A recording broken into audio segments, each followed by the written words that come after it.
শিক্ষার্থীবৃন্দ, কেমন আছো সবাই? আশা করছি সবাই ভালো আছো। এই ক্লাসে আমরা আলোচনা করব আরেকটি সৃজনশীল প্রশ্ন।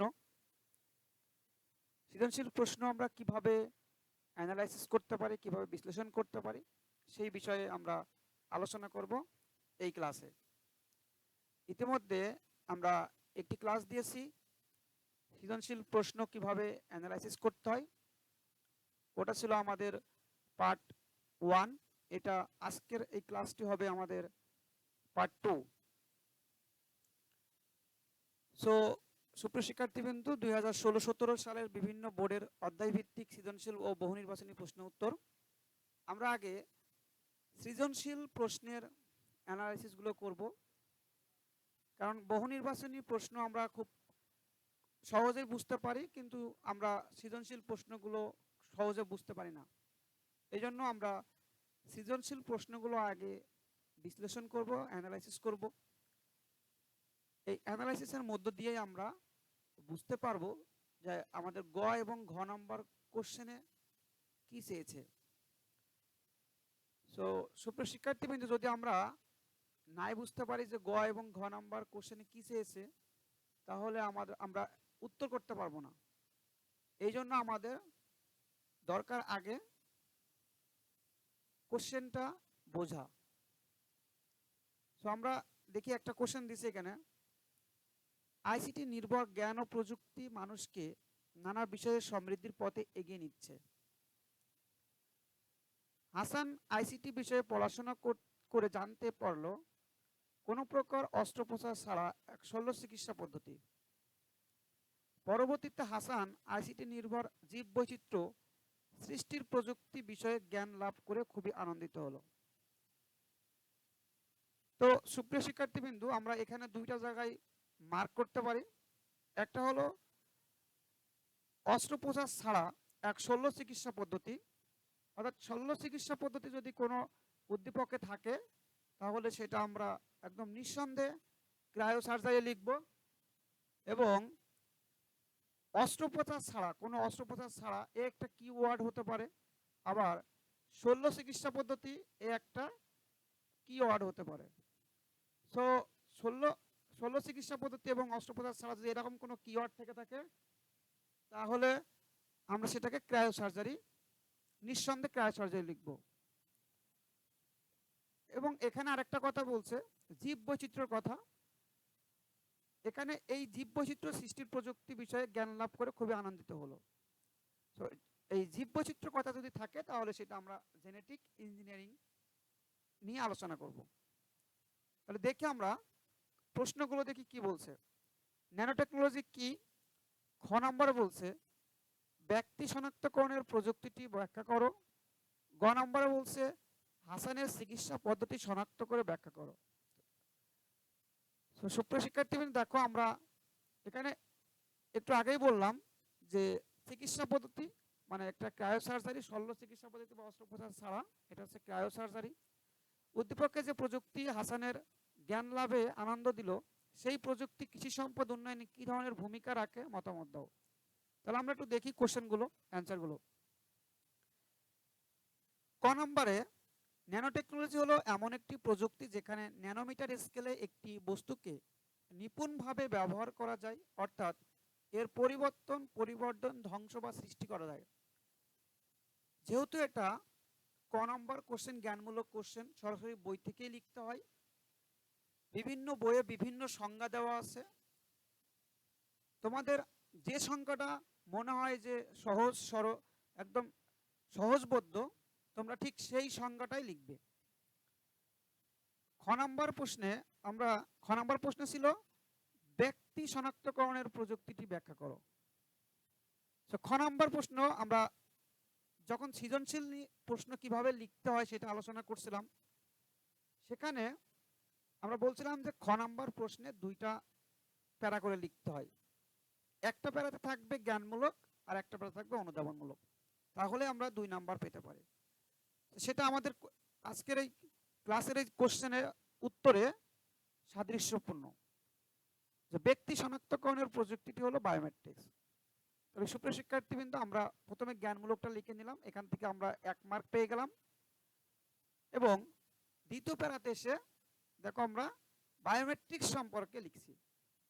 তো বায়োমেট্রিক্স হলো এমন একটি প্রযুক্তি যেখানে কোনো ব্যক্তির দেহের গঠন ও আচরণগত বৈশিষ্ট্যের উপর ভিত্তি করে তাকে অদ্বিতীয়ভাবে বৈশিষ্ট্য শনাক্ত এবং বিশ্লেষণ করা যায়। কম্পিউটার বিজ্ঞানে বায়োমেট্রিক্সকে ব্যক্তি শনাক্তকরণ এবং কোনো সিস্টেমে প্রবেশাধিকার নিয়ন্ত্রণের কৌশল হিসেবে ব্যবহার করা হয়। অর্থাৎ মানুষের কিছু অঙ্গ প্রত্যঙ্গ বা স্বভাব গুণাগুণ ব্যবহার করে মানুষকে চিহ্নিত করা যায় বায়োমেট্রিক্স পদ্ধতি ব্যবহার করে। অর্থাৎ বায়োমেট্রিক্স পদ্ধতির আমরা ফিঙ্গারপ্রিন্ট বলি, আইরিশ বলি, এইগুলো হলো বায়োমেট্রিক্স পদ্ধতি। সুপ্রিয় শিক্ষার্থী, গ নাম্বার কোশ্চেনে আমাদের বলছিল হাসানের চিকিৎসা পদ্ধতি শনাক্ত করে ব্যাখ্যা করো। হাসানের চিকিৎসা পদ্ধতি হলো ক্রায়োসার্জারি। আমরা প্রথম প্যারাতে লিখছি ক্রায়োসার্জারি এবং দ্বিতীয় প্যারাতে আমরা ক্রায়োসার্জারি কি জিনিস সেই জিনিসটা সম্পর্কে আমরা তুলে ধরবো। ক্রায়োসার্জারি হলো এমন এক ধরনের চিকিৎসা পদ্ধতি যা অত্যাধুনিক শীতল তাপমাত্রা প্রয়োগ করে ত্বকের অস্বাভাবিক এবং রোগাক্রান্ত টিস্যুগুলোকে ধ্বংস করা হয়। অর্থাৎ আমরা বলতে পারি অত্যাধিক ঠান্ডাকে ব্যবহার করে দেহের অনাকাঙ্ক্ষিত টিস্যুকে ধ্বংস করার প্রক্রিয়া হলো ক্রায়োসার্জারি। কি বললাম? যে অত্যাধিক ঠান্ডাকে ব্যবহার করে দেহের অনাকাঙ্ক্ষিত টিস্যুকে ধ্বংস করার প্রক্রিয়া হলো ক্রায়োসার্জারি। সুপ্রিয় শিক্ষার্থীবৃন্দ, আমরা এখানে যে উত্তর দিয়েছি এটা নমুনা উত্তর। যদি কেউ এই উত্তর নোট করে লিখলেও হবে। যদি কেউ মনে করে যে আমার প্রশ্ন বোঝা দরকার, উদ্দীপক বুঝে প্রশ্ন আসলে কি চেয়েছে সেটা বোঝা দরকার, তাহলেও এই ক্লাসটা তোমার জন্য। উত্তরটা তুমি তোমার মতো করে সাজাতে পারো। সাধারণত টিউমারের ক্ষেত্রে 20 ডিগ্রি থেকে 30 ডিগ্রি সেন্টিগ্রেড তাপমাত্রা ব্যবহার করা এবং ক্যান্সারের ক্ষেত্রে 40 ডিগ্রি থেকে 50 ডিগ্রি সেন্টিগ্রেড তাপমাত্রা প্রয়োগ করা হয়।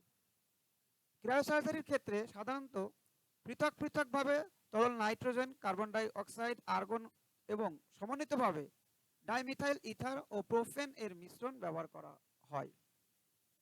তাই অস্ত্রোপচার ছাড়া ক্রায়োসার্জারি প্রয়োগ করে অভ্যন্তরীণ কিছু রোগ যেমন যকৃৎ ক্যান্সার, বৃক্ক ক্যান্সার, প্রোস্টেট ক্যান্সার, ফুসফুস ক্যান্সার, মুখের ক্যান্সার, পাইলস ইত্যাদি চিকিৎসা করা যায়।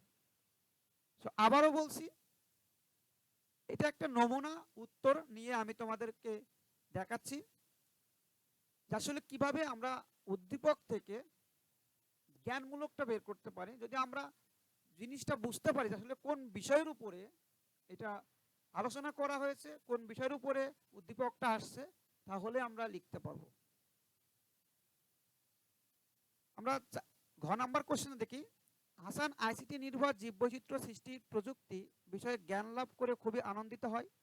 সুতরাং এই প্রযুক্তিটি জেনেটিক ইঞ্জিনিয়ারিংকে নির্দেশ করে। এরপর আমরা জেনেটিক ইঞ্জিনিয়ারিং কৃষিক্ষেত্রে কৃষি উন্নয়নের কি ভূমিকা রাখে, কৃষি সম্পদ উন্নয়নে কি ভূমিকা রাখে, সেই ভূমিকাগুলো দেখিয়েছে এখানে।